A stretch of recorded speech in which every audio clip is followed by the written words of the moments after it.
What's good, YouTube? It's Team Rocket. I just want to talk to you guys today about the ban list. It's the time of year where people start to try and guess what's going to be on it. So I'll give you guys my 2 cents. First, I want to rant a little bit about how out of control and spoiled Yu-Gi-Oh players are. It's so ridiculous. While I'm doing that, I'm going to show you guys some of the cards that are banned. And just to give you guys a frame of reference, all these cards you guys bitch about day in, day out, how stupid this format is, try to remember how it used to be and how we used to have it so much worse, and it's really not that bad as is. Okay, so I got a couple of them. There's the first three right here, obviously. Broke cards, right? So, basically, people are so mad this format is terrible, right? And I'm going to call out one of the Yu-Gi-Tubers, WK Dad. He bitches so much just because psychics aren't like broke, right? What he doesn't remember or chooses to forget is for an entire format, Teledad was the only deck you could play. If you didn't have $1,000 Teledad deck, you were going to get worked and there was nothing you could do about it. And then he's like, well, it's not fair because now good players like me play psychics and you lose to tier 1 decks. And he starts naming off tier 1 decks, and he goes Rabbit, Windups, Inzectors, Chaos Dragons, Samurai, Heroes. It's not an unhealthy format if you can come up with 6 decks that could easily be tier 1. And you even get the Dark World, Heretics, Lavels, and it's ridiculous, like how spoiled people are. The format is so healthy right now, and I think that there's some things that can be done to slow it down. Maybe break up some of the combos a little bit, but we really don't have it at that bad. So when you guys look forward to the ban list here on September 1st, keep in mind that things aren't as bad as you think they are at the moment. It could be worse. Remember all those formats like Goats and Teledad, and when people run around with Magical Scientists and you didn't even get to play Rescue Cat. There's been so many times where you just lose. You didn't have a chance unless you played those tier 1 decks. So Konami never does as much as you want them to, and they usually go in a little bit different directions. Try and keep that in mind. They're not gonna, fix everything like last format. They didn't fix everything. They just murdered plants, and then let everything else go and let us get, Rabbit and Inzectors forever.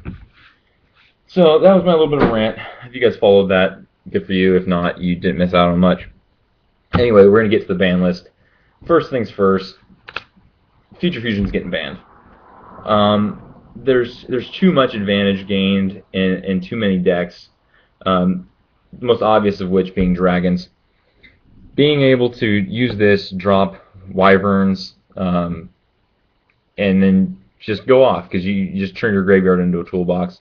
Not to mention that you get to summon a 5,000 attack monster in 2 turns, but nobody even cares about that. That's how good this card is. You don't even want that 5,000 attack monster. You just want to be able to dump the cards.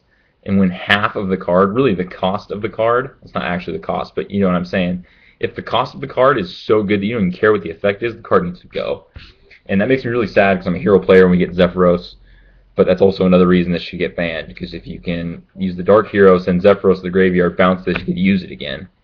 That's just stupid. So Future Fusion is getting banned. Along with the Future Fusion, dragons are still going to be a problem, even without the Future Fusion, because you have Lightsworn, you have other ways to fill up your graveyard. And Konami isn't really big on locks. They'll try to stop locks, and I mean, the only thing they hate more than locks is locks that people actually play. There's like Watt locks and things like that, but nobody ever plays them. This right here is a lock that people play, and the way you fix this is you limit Red Eyes to 1. The deck doesn't die. It just makes it a little more fragile. If you can manage to get an answer to this and get rid of this 1 Red Eyes, the deck is going to, be set back. But it's not ruined. You still have a 25 beater on the field. Maybe you can start playing a few more Dark Flares or something to get the recursion back. And the other thing Red Eyes is going to be great in is Heretics. And it's going to, limiting this to 1 is going to break up that play where Heretics just, derp all over you and you just lose. It's just, this card isn't healthy for the game. It doesn't deserve to be banned, but limited to 1, I think would balance that deck out. So far we have, the banned Future Fusion and Red Eyes to 1 to fix Chaos Dragons. help with heroes and stop heretics from being totally crazy. Now the next deck I'm a little biased on. I'm not actually sure on this, but that's heroes. These are the 3 power cards for heroes, and I really think that E-Call should be limited to 1. Reinforcing the Army went to 1, Smoke Signal went to 1. It's just kind of, it's E-Call's turn. You can't ban Stratos because you kill the deck. We're talking with some teammates and stuff. I don't think you can ban Stratos, but you can make it less consistent. So taking out E-Call to 1 would probably be good there. Super Polymerization is probably one of the best cards in the game, but it's also a minus generally, and it's also the best way to stop heroes. So I think that limiting Super Poly would actually help heroes in the long run because you can't side as many Super Polys in against them. So I think the Super Poly will stay. Now Miracle Fusion could go to 2. I could see them going 1 E-Call and 2 Miracle Fusion. I think that would be a fair way to fix the deck. But as you see already, I'm getting into a lot of changes on this list, and I don't think all these are going to happen. So if I had to guess for heroes, I think the E-Call is going to go to 1. Miracle Fusion might go to 2. That's where we're at with those. This next one is probably one of the more controversial ones. People want this deck fixed but don't know how to do it. Dragonfly has to get limited to 1. People go, oh, Hornet's the problem, Hornet's the problem. No, it's not, because this happened to me the other day, and it's ridiculous. When somebody top decks a Dragonfly, they just went +4. They destroy 2 of your cards, get another monster to the field, and add 1 to their hand. That should never happen off a 1-card late game draw. That is stupid and is just bad for the game. That being said, I don't think you can strip a deck entirely of its power cards. And the reason I say this over maybe Hornet to 2, some people want Hornet at 1, is if you leave the Dragonfly, the deck is just going to switch gears and go to a rank 5 spam OTK deck instead of the, destroy all your cards OTK deck. Dragonfly to 1, it's going to make Dragonfly, Executors will still be playable, they'll just be a little bit more of a control deck, and they'll have to play smarter. They can't just Dragonfly, blow up all your shit, and I win. So I think that Dragonfly to 1 the deck will survive, but it'll make it a little more healthy and won't just just be as out of control as it is. And for those of you who are going to say Hornet, just think about that Ladybug, and it's just it's going to fill it right in for the Hornet, and they're still going to be able to do whatever they want to you. So Dragonfly to 1. Now these next cards, I'm actually looking for some more input on. People are so afraid of this deck and think it sucks or whatever, but you have to keep in mind that Konami's a business, and they're trying to sell these cards. And this is going to be released in Japan. I think it recently has been or will be released in Japan. So they're not going to ruin this card before they get to sell it to one of their biggest markets. And the same thing with Rescue Rabbit. Since they don't have Tour Guide in Japan, Rescue Rabbit's a good deck, but it's not broken. And the only reason it's good over there is they have the Verse Ouroboros and stuff like that, and we don't have those yet. So Rabbit isn't full strength in either meta. So I think what they can do here is limit Rabbit to 2 and they're going to leave Tour Guide. There's too many outs to Tour Guide, whether it's Valor or anything else. And if you limit Rabbit to 1, the deck dies. And they don't want that because they're still trying to sell the tins with evols in them. They're trying to sell Vers. And they still like the Exceed mechanic, to be honest. So these both promote the Exceed mechanic, and that's where they're kind of going. So Rabbit to 2, they'll leave Tour Guide alone. The next 2 cards, these are my personal text or things that I want to go. This probably won't happen because Konami never agrees with me. But these 2 cards. These 2 cards enable your opponent to play without you and win without you.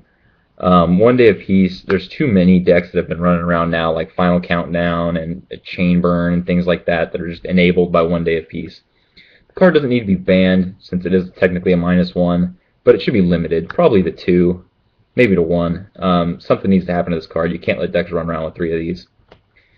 And Morphing Jar. I think Morphing Jar should have been banned a long time ago. It's just too good and creates too many decks that just, it's just the enabler, I think it needs to go along with all of its Jar brethren, Fiber Jar, Cyber Jar, all that bad shit. So I don't think Jar will go. I think it should, but it probably won't.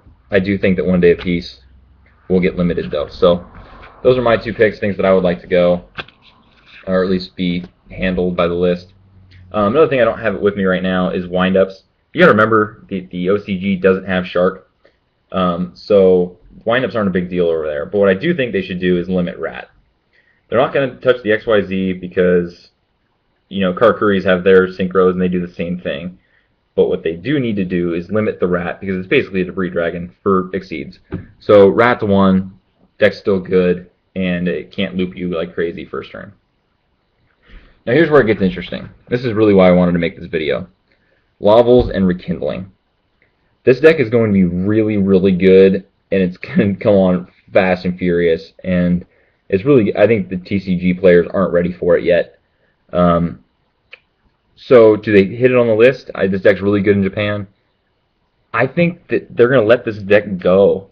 I really think what they want is a dichotomy. They want to try to create that fire versus water, and they have the water set and the water structure coming out soon. So I think they're going to let fire just run rampant. So I think they're going to leave Rekindling at 3 and just make us suck it up for the next 4 months until we get some more cards to help counteract it. And they'll get their water versus fire. Konami really likes archetypes, and I think they're going to let this one run away with it. So for those of you that are hoping that something happens to Lavels, not yet. We're going to have to wait till March for that to be fixed. So we're just going to have to deal with the Rekindlings for now. That's pretty much it. If you guys think of anything I missed, let me know. That's pretty much the changes I think should be made. Basically, as long as Future Fusion gets banned and something happens to 1 day apiece, and Dragonfly. Future Fusion, Dragonfly, and 1 day apiece I think are the big issues. And yeah, so let me know what you guys think. If you guys have something else, or something, like I said, something I blatantly missed, let me know. But that's what I think, and we'll find out here in about 2-3 weeks. So you guys can tell me I'm wrong then. But that's it. Thanks for stopping by.